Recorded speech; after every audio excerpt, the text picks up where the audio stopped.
സുഹൃത്തുക്കളെ നമസ്കാരം. മറ്റൊരു കുഞ്ഞു വീഡിയോയിലേക്ക് സ്വാഗതം. 2025 നാഷണൽ അവാർഡ്, സിനിമയ്ക്കുള്ള നാഷണൽ അവാർഡ് പ്രഖ്യാപിച്ച വിവരം നിങ്ങളും ഞാനുമൊക്കെ അറിഞ്ഞു.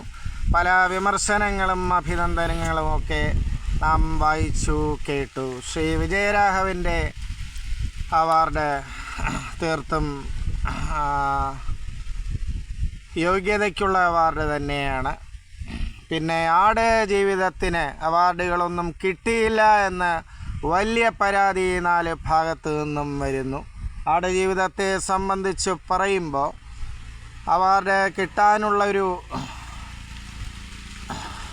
യോഗ്യത ഈ ചിത്രത്തിനും അതിൻ്റെ നടന്മാർക്കും അവരുടെ പെർഫോമൻസിൻ്റെ അടിസ്ഥാനത്തിലുണ്ടോ എന്ന് ചിന്തിക്കേണ്ടിയിരിക്കുന്നു.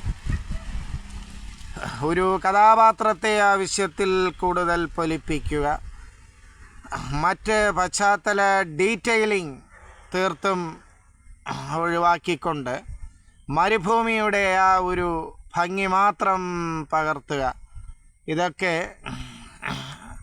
അവാർഡിന് അർഹമാണോ എന്ന് ചിന്തിക്കേണ്ടിയിരിക്കുന്നു.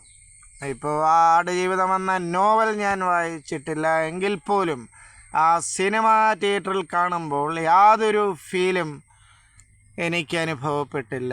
നിങ്ങളിൽ പലർക്കും ഈ അനുഭവം തന്നെ ഉണ്ടാവുമെന്ന് തോന്നുന്നു. സ്റ്റേറ്റ് അവാർഡ് ഈ ചിത്രത്തിനും സാങ്കേതിക പ്രവർത്തകർക്കുമൊക്കെ കിട്ടി എന്നുള്ളത് വേറെ കാര്യം. ഏതായാലും ഒരു കഥാപാത്രത്തെ ആവശ്യത്തിൽ കൂടുതൽ പൊലിപ്പിക്കുക,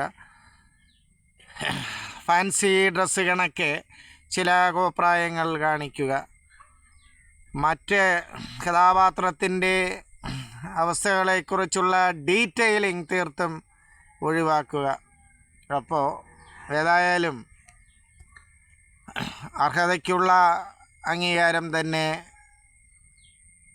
കേന്ദ്ര അവാർഡ് പ്രഖ്യാപനത്തിലൂടെ നടത്തിയിരിക്കുന്നു എന്ന് വേണം പറയാൻ. ഷാരൂഖ് ഖാനാണ് മികച്ച നടൻ. ഈ ചിത്രം ഞാൻ കണ്ടിട്ടില്ല എങ്കിൽ പോലും ആ ഒരു അഭിനയത്തിൽ ആ ഒരു ടൈമിംഗ് സെൻസ് എപ്പോഴും നിർത്തുന്ന ഒരു നടൻ തന്നെയാണ് ഷാരൂഖ് ഖാൻ. നിങ്ങളുടെ അഭിപ്രായം രേഖപ്പെടുത്തുക സുഹൃത്തുക്കളെ. നന്ദി, നമസ്കാരം.